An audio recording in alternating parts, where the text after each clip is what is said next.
Hello everyone, good afternoon. এখন বাজে 12:30। হ্যাঁ, আমি স্নান করে নিয়েছি। আর এই প্রথমবার জীবনে পিরিয়ডস অবস্থায় আমি পুজো দিচ্ছি। তো তার দুটো কারণ, আজকে আমার ভাই চলে যাবে, যাওয়ার কথা ছিল না, হঠাৎ করে ওর কলেজ থেকে বলল যে চলে যাবে। তো মনটা খারাপ, তো যাওয়ার আগে আমি কি পুজো দেবো না? আর আজকে শুভর জন্মদিন, মানে আমার হাজব্যান্ডের জন্মদিন। যাই হোক, অনেক কিছু প্ল্যান করেছিলাম, কিন্তু তার মধ্যে একটাও হয়নি। মানে কেক কিনে না আনা হয়ে পড়ে আছে, এখনো কাটাও হয়নি, কাটেনি। যাই হোক, তো সেসব কথা ছাড়ো, বাদ দাও। এখন মেন প্রায়োরিটি হচ্ছে আমার ভাই। তো ভাই চলে যাবে, তার জন্য আমি একটু যাওয়ার আগে পুজো দিয়ে দিচ্ছি। তো যেটা বলতে চেয়েছিলাম যে প্রথমবার পিরিয়ডস অবস্থায় পুজো দিচ্ছি, তার মানে তোমরা জানি অনেকে অনেক কিছু ভাববে, অনেকের মনে প্রশ্ন আসবে, কিন্তু কিছু করার নেই। এটা কোনো খারাপ জিনিস নয়, এটা আমার জীবনের অঙ্গ। পিরিয়ডসটাও আর পুজোটাও আমার জীবনের অঙ্গ। তো হঠাৎ করে দেখি ভাই সামনে এসে দাঁড়িয়ে গেছে, কেন জানি না। তো যাই হোক, ওকে প্রসাদ দিলাম, তারপরে মেয়েকে প্রসাদ দেব। আর এই সব করেই আজকে সকালটা মানে কাটলো। সকালটা মনে নেই, রাত সকালে আমি উঠেছি আজকে 12টার সময়। তো রাত্রে কালকে ঘুম হয়নি, তো তার জন্য অনেকটা রাত হয়ে মানে উঠতে দেরি হয়েছে। তো মনটা খারাপ, কারণ অনেক কিছু প্ল্যান করেছিলাম, তার মধ্যে একটা কিছুও হয়নি। তো যার বার্থডে সে যদি না সেলিব্রেশন করতে চায়, তো সেটায় আমার কোনো হস্তক্ষেপ নেই। তো যাই হোক, অন্য কথায় আসি। বললেই মনটা খারাপ হয়ে যাচ্ছে, আর তার উপর আজকে ভাইও চলে যাবে। তো ভাই যাওয়ার কথা ছিল না, ভাই থাকলে হয়তো একটু মজা হতো। তো যাওয়ার সময় তেমন কিছু ওকে রান্নাও করে দিতে পারিনি। তো যা ছিল ঘরে ওই দিয়েই রান্না হয়েছে আজকে, আর ওই খেয়েই গেছে। ভাইয়ের কোনো চাহিদা নেই। তো ঘরটা একটু ভরা ভরা ছিল, আবার ফাঁকা হয়ে যাবে, আবার একা, সেই একা। আর আমরা তিনজনে। তো এই সব কথা ভেবেই বিছানাগুলো ভাঁজ করছিলাম, কারণ অনেকটা বেলা হয়ে গেছে। আর বিছানাগুলো না ভাঁজ করলে আবার মেয়ের ঘুমের তাড়া লাগবে। তো আমার স্নান টান তো আজকে হয়েই গেছে সকাল সকাল। মা বলি, মার কথাও মনে পড়ছে। তো ভাইও স্নান করে নিয়েছে। তার মধ্যে কি হয়েছে, কালকে রাত্রে হয়তো রাত জাগা হয়েছে, আর কন্টিনিউ বসেছিলাম না, এক সাইডে ওই ফ্রোজেন শোল্ডার বলে না, তো হয়তো টান লেগেছে, খুবই মানে কষ্ট হচ্ছে। ঘাড় একটা দিক করে রেখেছি, মানে সোজা করতে পারছি না। আর তার মধ্যে কিন্তু তাই বলে তো কাজগুলো করা যাবে না, কাজগুলো রাখা যাবে না। তো সেই জন্য কাজগুলো করে নিচ্ছি ঝটর পটর করে। আর জানলা টানলা দেখো খোলা হয়নি। আর মানে শরীরটা এতই খারাপ লাগছে হঠাৎ করে, কেন জানি না। মনটা অ্যাকচুয়ালি খারাপ, শরীরটা মেন বেশ নয়, মনটা খারাপ হলে শরীর খারাপ নয়, হওয়া যায় না। তো যে যাই হোক, দুদিকে তো আনন্দ করা যায় না। ও একদিকে আনন্দ করেছে, ওর জন্মদিন, ও একদিকে আনন্দ করেছে, আমাদের সঙ্গে না আনন্দ করলেও চলবে ওর। আর আনন্দ করতে চাইও না। এই প্রথমবার হয়তো ওর জন্মদিন আমরা এরকম, মানে ও এরকম করে সেলিব্রেট করছে, কেন জানি না। হয়তো চায় না, কেউ নেই বাড়িতে, আর আমরা সেরকম ইম্পর্ট্যান্ট পার্সন নই ওর জন্য। তো যাই হোক, এইসব কথা ইমোশনালের জন্য বলে মুখ থেকে ভুর ভুর করে বেরিয়ে যাচ্ছে। তো বিছানা টিছানা ঝাড় দিয়ে নিচ্ছি। বেডশিটটা না অনেক দিন চেঞ্জ হয়নি, তো ভাবছিলাম চেঞ্জ করব, তারপরে ভাবলাম যে না, চেঞ্জ এখন করব না। জাস্ট ভাই তো গেল, ঘর দোরও এলোমেলো হয়ে আছে, একটু গুছিয়ে সামলে নিই। হয়তো আজকে রাত্রে কিংবা কালকে সকালে চেঞ্জ করব। কালকে সকালে তো হবে না, কালকে রাত্রে, কারণ কালকের থেকে আমাদের রুবেলা ভ্যাকসিন স্টার্ট হচ্ছে। আর অনেকটাই প্রেশার কাজে।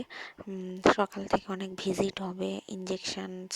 রুবেলা ভ্যাকসিনটা প্রথমবার আমাদের এলো গভর্নমেন্টে। তো তোমরা যারা নাও না, সেটা নিয়ে নাও ভ্যাকসিনটা। বাচ্চা 15 বছর বয়স অবধি নেওয়া যায়, তো নিয়ে নাও। যারা আমার ভিউয়ার্সরা, তাদের বলছি, ঘরে বাচ্চা থাকলে, যে কোনো আশেপাশে হসপিটাল বা সাব সেন্টার থাকলে গিয়ে নিয়ে নাও। তো অনেকটাই প্রেশার পড়বে, নতুন কোনো কাজ। তো বাড়ি যাব ভাবছিলাম, জানি না ছুটিটা পাবো কি না। বললাম না, ভাবলাম যে নতুন বছরটা একটু ভালো করে শুরু হবে, কিন্তু খারাপই যাচ্ছে। যাই হোক, যে যার যখন খারাপ যায় যাবে, কিছু করার নেই। সেটা নিয়ে কোনো, সেটা তো আর চেঞ্জ করা যায় না। খারাপটাকে নিয়েই এগোতে হবে, একদিন না একদিন হয়তো ভালো আসবেই। তো সেই নিয়ে এখন কথা হচ্ছিল। তো দিদি বলছিল আমাকে যে দিদি, পিরিয়ডস অবস্থায় পুজো দিচ্ছ, কিছু হবে না? আমি বললাম কিছু আর হবে না, মনটা আমার শুদ্ধ থাকলেই হলো। মনটা আমার ভালো থাকলেই হলো। মনটা ভালোও লাগছে না, তো আজকের দিনে তো একটু পুজো দিতেই লাগে, না পুজো দিলেই নয়। ভাই যাচ্ছে তো ওর মতন এনজয় করেছে আমার হাজব্যান্ড, কিন্তু পুজো তো দিতেই লাগে, একটু ঠাকুরের কাছে প্রার্থনা এগুলো করার থাকেই। তো এগুলো করে নিয়ে ভাইকে খেতে দেবো। ভাই অনেকক্ষণ দিয়ে বলছে খেতে দে, আর আমি বিছানা টিছানা ঝেড়ে নিই, ও স্নান করে আসুক, আসলেই ওকে খেতে দিয়ে দেবো। কারণ ও বেরিয়ে যাবে, বাস ট্রেন পায়নি, বাসেই যাবে। তো বাস এখান থেকে স্ট্যান্ড অনেকটাই দূরে, প্রায় 1-1.5 ঘন্টা। তো তাই জন্য ওকে খেতে দিয়ে দেবো। আর এখন দেখো আমি বডি লোশনটা লাগিয়ে নিচ্ছি। বডি লোশনটা লাগিয়ে নিয়ে তারপরে সব কিছু কাজ করব, কারণ এটা আমার মানে শীতকালে এটা লাগাতেই লাগে, না ইচ্ছে থাকলেও লাগাতে লাগে। আর আজকে সেরকম কিছু হয়নি, ফুলকপির তরকারি, ডাল, সবজি ডাল, ডিমের ভাজা এসব হয়েছে। তো ভাই বললো যে থাক, লাগবে না, এতটা দূর যাব।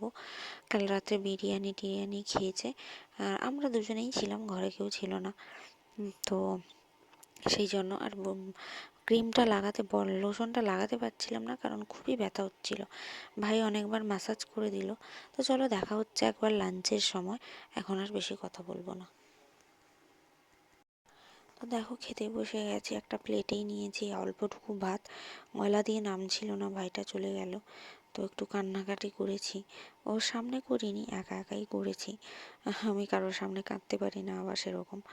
আর যতই হোক, 1 বছর পর ভাই এলো, আর আজকে একটু মজা করবে ভাবছিল, কত কিছু প্ল্যান করেছিল। তো আমাদের এখানে না চিকেন রোস্ট, গোটা চিকেন রোস্ট পাওয়া যায়। তো ভাবছিল আজকে রাতে সেলিব্রেট করবে আর ওটা খাবে। আমরাও ভেবেছিলাম আনবো ওর জন্য, কিন্তু কলেজ থেকে এমন তাড়া দিল যে চলে যেতে হলো। তো যাই হোক, এই সবই হবে, এগুলো কম্প্রোমাইজ সব কিছু পড়াশুনোর জন্য। ও একবার চাকরি পেয়ে গেলে বা সেটেল হয়ে গেলে সেটাতে সবারই শান্তি, সেটার থেকে বড় আনন্দ, সেটার থেকে বড় সেলিব্রেশন আর আমার জীবনে কিছুই হবে না। কারণ মা বাবা ওখানে একা হয়ে আছে, আমি এতটা দূরে, তো আমার মা বাবাকে দেখার মতন সেরকম কেউই নেই ওখানে। আর তাই জন্য ভাইকে তাড়াতাড়ি একটা সেটেলমেন্ট করতেই হবে। তো বাবা যতটা পেরেছে আমাদের দুজনকেই সেটেল করার চেষ্টা করেছে। তো বাবা কখনো ভাবেনি যে মেয়ে বলে বিয়ে দিয়ে শুধু ঘর সংসার করবে, সেটা কখনো ভাবেনি। তো দেখো আমার মেয়েকে দেখো একবার কি অবস্থা করছে, খেতে শুয়ে থাকো, দেখো এরকম মামা করে চলে শুয়ে গেছে, থাকো। তাই আমি এরকম দেখবো করে তুমি কান্নাকাটি কতক্ষণ শুয়ে করছে। থাকতে পারো। মামা চলে গেছে না, সবাই চলে যাবে এবার একে একে ঘর ছেড়ে, এরকম অত্যাচার করলে।